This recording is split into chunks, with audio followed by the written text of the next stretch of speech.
शेतकरी बांधवांनो, शेतकऱ्यांचं पूर्ण कर्ज माफ व्हावं, म्हणजे जे काही थकीत आहे अशा सर्व शेतकऱ्यांचं कर्ज माफ व्हावं यासाठी रोहित पवार हे राष्ट्रवादी शरदचंद्रचे पवार गटाचे आमदार पंढरपूर या ठिकाणी उपोषणाला बसलेले आणि मोठ्या प्रमाणात शेतकरी संघटनेने त्यांना पाठिंबा दिलेला आहे. मोठ्या प्रमाणात शेतकरी त्या ठिकाणी जमा होऊन त्यांना पाठिंबा देत आहे मित्रांनो. पण अद्यापपर्यंत काही तोडगा निघालेला नाही आणि माननीय मुख्यमंत्री देवेंद्र फडणवीस म्हणतात की आम्ही शेतकऱ्यांना 99% कर्जमाफी दिलेली आहे. मग त्यांनी 1% शेतकरी का वगळावं हा एक मोठा प्रश्न आहे मित्रांनो. आणि ते म्हणतात की आम्ही काही आता जी कर्जमाफी दिली ती काही इलेक्शन म्हणजे निवडणुका डोळ्यासमोर ठेवून केलेली नाही आहे. पण त्यांच्या बोलण्यातून एक लबाडपणा सिद्ध होतं मित्रांनो की त्यांनी विधानसभेच्या अगोदर एक घोषणा केली होती की आमचं महायुती सरकार जर सत्तेवर निवडून आलं तर आम्ही पूर्ण शेतकऱ्यांना कर्जमाफी देऊ आणि शेतकऱ्याचा सातबारा कोरा कोरा कोरा म्हणून त्यांनी एक मोठी घोषणा दिली होती मित्रांनो. आणि त्यांनी इलेक्शनच्या अगोदर दिली होती आणि ते म्हणतात की आता म्हणतात की आम्ही कुठलंही इलेक्शन डोळ्यासमोर ठेवून स्टंटबाजी करत नाही आहे.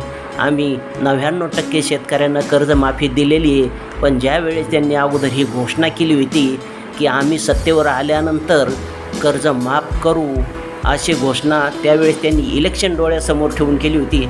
आणि आता असं म्हणतात की 2029चं इलेक्शन हे खूप दूर आहे आणि ते इलेक्शन डोळ्यासमोर आम्ही काही घोषणा केली नाही आहे. आम्हाला शेतकऱ्यांची कर्जमाफी करायची होती असं त्यांच्या बोलण्यातून स्पष्ट होतं मित्रांनो. मग किती हा लबाडपणा का. झूठ बदलता रहता है, इसलिए कहा जाता है एक झूठ को छुपाने के लिए 100 झूठ बोलने पड़ते और कलयुग में तो 1000. दरम्यान निवडणुकीपूर्वी देवेंद्र फडणवीसांनी शेतकऱ्यांची संपूर्ण कर्जमाफी करून सातबारा कोरा करण्याचं आश्वासन दिलं होतं. पाहूया. हे सरकार खऱ्या अर्थानं शेतकऱ्याच्या पाठीशी उभं राहणारं सरकार आहे आणि म्हणून आपण निर्णय केलाय आता आमचा हरिभाऊ निवडून आला, पुन्हा सरकार आलं की आमच्या शेतकऱ्यांना पूर्ण कर्जमाफी आपण देणार आहोत.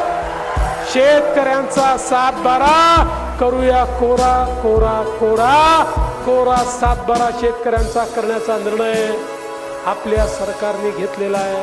पण कुठल्याही निवडणुका समोर नसताना या ठिकाणी ही कर्जमाफी आम्ही केलेली आहे, हे महत्वाचं आहे. पण त्यांनी इलेक्शन बघूनच घोषणा अगोदर केली होती आणि आता तसं म्हणतात. पण मित्रांनो, हे आंदोलन हे अन्नत्याग आंदोलन माननीय पवारनी चालू केलेले आहे. रोहितदादा पवारनी या आंदोलनाला भरभरून असा पाठिंबा मोठ्या प्रमाणात मिळत आहे मित्रांनो.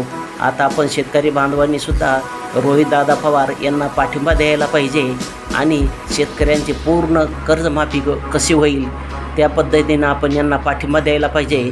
कारण ते जरी विरोधी पक्षाचे आमदार असले पण मित्रांनो, सरकारला वठणीवर आणण्यासाठी किंवा ताळ्यावर आणण्यासाठी विरोधी पक्ष हा खंबीर असायला पाहिजे. आणि आपण आता या विरोधी पक्षातले एक आमदार होईना रोहितदादा पवार यांना पाठिंबा द्यायला पाहिजे.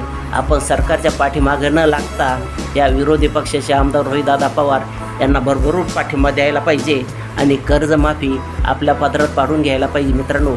कारण सततच्या दुष्काळामुळं किंवा अतिवृष्टीमुळं शेतकरी 2019 पासून अत्यंत संकटात सापडेला आहे. प्रत्येक वर्षी आपण बघतो की तुटवंजी मदत ही सरकार शेतकऱ्यांना देतं आहे. कशामुळं देतं तर प्रत्येक वर्षी शेतकरी हा अतिवृष्टीमध्ये किंवा पाऊस न आल्यामुळे भरडला जातो आणि त्यामुळं हे जे आंदोलन चालू आहे तर रोहितदादाचं योग्य असं आंदोलन पूर्ण शेतकऱ्यांना कर्जमाफी मिळायला पाहिजे, विनाअट कर्जमाफी मिळायला पाहिजे. त्यामुळं आपण मोठ्या प्रमाणात रोहितदादा पवार यांना पाठिंबा द्यायला पाहिजे.